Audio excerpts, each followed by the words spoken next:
Now they looked ordinary, but under the hood, monsters. In the 1990s, a handful of cars flew so far under the radar, they became automotive legends, quietly. These were the cars you'd miss at first glance, but regret not noticing as they disappeared into the distance. The formula for the sleeper car is quite straightforward. Take the shell of an unassuming bread and butter car and underpin it with an engine that'll make your jaw drop. Now they don't look fast, but they absolutely are. Today, we're counting down the rarest sleeper cars of the 90s, the ones your neighbor probably ignored, but car enthusiasts still whisper about today. Now, if you're a real gearhead, stick around through this nostalgic time-traveling countdown and let us know in the comments if you ever had the privilege to drive any of these cars. Now, let's kick things off with a car that looked like it was from a rental fleet, the 1999 Ford Taurus SHO. Now, only 3,300 were ever produced, making them rare to begin with. Ford had wrapped this performance sedan in a curvy, almost jelly bean-like body that did no favors in the looks department, and that's precisely what made it such a great sleeper. The visual differences between the SHO and the base Taurus were minimal. At first glance, it was as bland as Monday morning, but under the hood, a Yamaha-designed 3.4-liter V8 that pumped out 235 horsepower. While earlier SHOs with manual transmissions are more desirable to enthusiasts, this final iteration still carried that sleeper spirit. Paired with a 4-speed automatic and front-wheel drive, it could hit 60 miles per hour in under 7.5 seconds, way quicker than anything that looked like it should be doing school runs. Now the SHO was the ultimate bait and switch, a car your grandma might drive, hiding a snarling heart beneath the hood. Now that's what makes it a true sleeper. The next one we've got for you was built with the help of Porsche, and it was the world's first true performance station wagon. The Audi RS2 Avant wasn't just the first RS-badged Audi. It was the launch pad for the brand's legendary performance division. And how did they kick things off? By teaming up with none other than Porsche. On the outside, the RS2 looked almost identical to a regular Audi 80 Avant. Nothing flashy, just clean 1990s wagon lines. But underneath, it was a Frankenstein creation that could outrun sports cars. Power came from a turbocharged 2.2-liter inline-5, producing 310 horsepower, paired with a 6-speed manual transmission and Audi's legendary Quattro all-wheel drive system. But the Porsche influence is what made this car truly special. Porsche engineered the brakes, the wheels, and the side mirrors, and even helped fine-tune the suspension. This thing was built to rocket from 0 to 60 in 4.9 seconds. Only about 2,900 were made, and none were sold in the US, which makes spotting one today a rare and unforgettable experience. It was, and still is, the literal definition of a wolf in sheep's clothing. Meanwhile, in the USA, the 90s were a wild time for trucks and SUVs. Somewhere between grunge rock and Beanie Babies, Detroit decided that utility vehicles should be really fast. And here's when the 1992 GMC Typhoon entered the scene. A two-door SUV that looked like a slightly dressed-up Jimmy, but could keep pace with the Ferrari 348. Built on the same performance DNA as the GMC Cyclone pickup, the Typhoon shared its 4.3-liter turbocharged V6, Mitsubishi TD0617C turbocharger, and all-wheel drive system. It also benefited from beefed-up internals, some of which were borrowed from GMC's 5.3-liter V8 to ensure it could handle the boost. Despite weighing nearly 4,000 pounds, this boxy SUV could rocket from 0 to 60 miles per hour in under 6.5 seconds. Mind-blowing for a family-sized sport utility vehicle. Only 2,200 were made, making it a rare gem today. The Typhoon was America's first true performance SUV, and it hit the scene decades before anyone even heard of a Lamborghini Urus. It didn't just blur the line between sports car and SUV, it shredded it. Next on our list is Ford's loud response to the performance pickup craze sparked by the GMC Cyclone, the 1995 Ford F-150 SVT Lightning, and it didn't disappoint. Now the Lightning looked like any other F-150 from the era, boxy, no nonsense, and ready to haul lumber. But under that hood, it was a very different story. Ford took their legendary 5.8-liter Windsor V8 and gave it a serious makeover. They bolted on GT40 performance heads, upgraded the pistons with a special aluminum alloy that resisted thermal expansion, and reworked the intake and exhaust manifolds to optimize airflow. The result? A healthy 240 horsepower and 340 pound-feet of torque, numbers that in the mid-90s were more than enough to make this truck move. The Lightning also came with a 4.1 rear axle ratio, which helped it rocket from 0 to 60 miles per hour in just 7.6 seconds. Now we're talking about a full-size pickup truck in the 90s, not some lightweight coupe. Only 2,280 were produced, and they've become coveted collector trucks today. It was a working man's sleeper, capable of hauling a load on Friday and smoking Camaros on Saturday.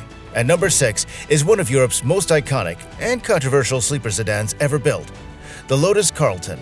On the outside, it looked like an Opel Omega with a mild body kit, but underneath it was an absolute rocket ship, built with General Motors money and Lotus attitude. They turned a humble executive car into a genuine supercar slayer. Sadly, it never made it to American shores when new, which only added to its mystique. But thanks to the 25-year import rule, U.S. enthusiasts can finally get their hands on this forbidden fruit. At the heart of the Carlton was a Lotus-modified version of Opel's inline 6. What began as a 3.0-liter GM engine was bored out to 3.6 liters. Lotus also strapped on twin Garrett T25 turbochargers, turning it into a turbocharged masterpiece. The final numbers?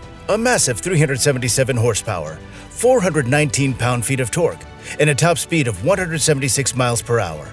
It could sprint from 0 to 60 in just over 5 seconds. It was subtle and powerful, stirring so much controversy in the UK that lawyers tried to ban it from public roads. That's when you know you've built something special. Now our number 5 looks like something your uncle would drive to a board meeting.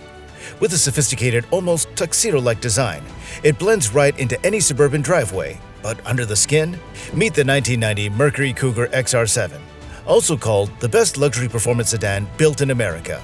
And it's easy to see why.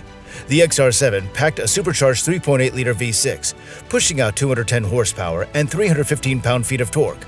Paired with rear-wheel drive and a fully independent suspension, it gave a surprisingly athletic drive from a car that looked like it should be sipping wine at a country club. Now this big-bodied sleeper could run 0 to 60 miles per hour in 7.7 seconds when pushed. Sure, the XR7 didn't scream performance, but for those in the know, it was one of the most well-rounded, sleeperish luxury performance cars America offered in the early 90s. Next is a typical low-slung American boulevard cruiser, built for comfort, not cornering. But with an SC badge on the trunk, you suddenly had a different animal. The 1995 Ford Thunderbird was the performance alter ego of Ford's laid-back luxury coupe. Now it shared its bones, the FN10 platform, with the likes of the Lincoln Mark 8 and Mercury Cougar XR7, but added just enough venom to earn its sleeper stripes. Under the hood, a 3.8-liter supercharged V6, but the real kicker was the Eden M90 Roots-type supercharger, which gave the SC a growl you wouldn't expect from a car that looked this polite. It churned out 230 horsepower and 330 pound-feet of torque, good enough to launch this T-Bird from 0 to 60 in under 7 seconds, faster than a Chevy Monte Carlo Z34 and a Buick Regal GS of the same era. Even the quarter mile came in at a brisk 15.3 seconds, proving that this Thunderbird had some claws. Now, if there was ever a textbook example of how to transform a basic commuter car into a legit sleeper, the 1993 Oldsmobile Achieva SCX was it. At first glance, it looked like your average early 90s American compact, maybe something your neighbor's teenager inherited from grandma. But behind that bland exterior was a factory-built pocket rocket that came straight from W41, developed with the help of SCCA Racing Insights. The 2.3-liter quad-4 engine was massaged to produce 190 horsepower, thanks to a free-flowing exhaust, tweaked camshafts, and a remapped ECU that allowed the engine to scream all the way to a 7,200 RPM redline. The SCX also had a specially geared Getrag 5-speed manual, reworked for quicker acceleration, and a 140-mile-per-hour speedometer. Only 500 units were built, and it didn't just surprise on the street. It dominated in showroom stock racing, proving it wasn't just a marketing gimmick. Now, here's a sedan that's been completely lost to time, but deserves a spot on any serious sleeper car list. The 1992 Dodge Spirit RT looked like something your uncle would drive to his desk job in khakis and a tucked-in polo. But beneath that vanilla wrapper was one of the most underestimated performance machines of its era. Dodge took their standard 2.2-liter inline-4 and handed it off to some heavy hitters, Lotus, Maserati, and Hans Hermann, to work their magic. The result? A turbocharged screamer pushing out 224 horsepower, making the Spirit RT the fastest American-built four-door sedan of the early 90s. It clocked 0 to 60 miles per hour in just 6.3 seconds. But what made the Spirit RT special was the way it combined lightweight design, front-wheel drive traction, and a 5-speed manual transmission into a package that could embarrass much more expensive European sedans, all while looking like a rental. Now today, it's mostly forgotten, but back in the early 90s, this Spirit had enough soul to leave high-performance rivals in the dust.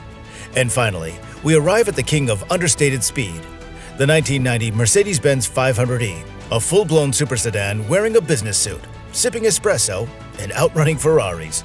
At first glance, the 500E looked like any other W124, a clean, formal design with subtle curves and no flashy cues. Only 46 units were made, making this model one of the rarest Mercedes sedans ever produced. Underneath that reserved exterior was a masterpiece engineered in collaboration with none other than Porsche. Porsche reworked the W124 chassis, widened the body, and fitted a discreet but aggressive body kit, just enough to hint at danger, but not enough for anyone at a red light to suspect what was coming. This V8 came armed with dual overhead cams, 4 valves per cylinder, variable valve timing, and 4 camshafts. It churned out enough power to rocket the 500E to an electronically limited 155 miles per hour, though real-world tests have clocked it at 160+ miles per hour. Now, everything about the 500E was built with a purpose. Each car was hand-assembled by Porsche, taking 18 days to complete, and every inch of it was fine-tuned to be a driver's machine disguised as a luxury cruiser. It defined what it meant to be a Q car, a UK term for vehicles that looked modest but performed like monsters. It wasn't just rare or fast, it was a legend hiding in plain sight. And there you have it, 10 of the most insane sleeper cars of the 1990s. On the outside, total dad car vibes, but under that hood, pure, unfiltered madness. Now, which one of these cars would you take for a spin? And did we miss one of your favorite 90s sleepers? Drop it in the comments below. And if you love this ride down memory lane, give this video a thumbs up and subscribe for more Forgotten Legends.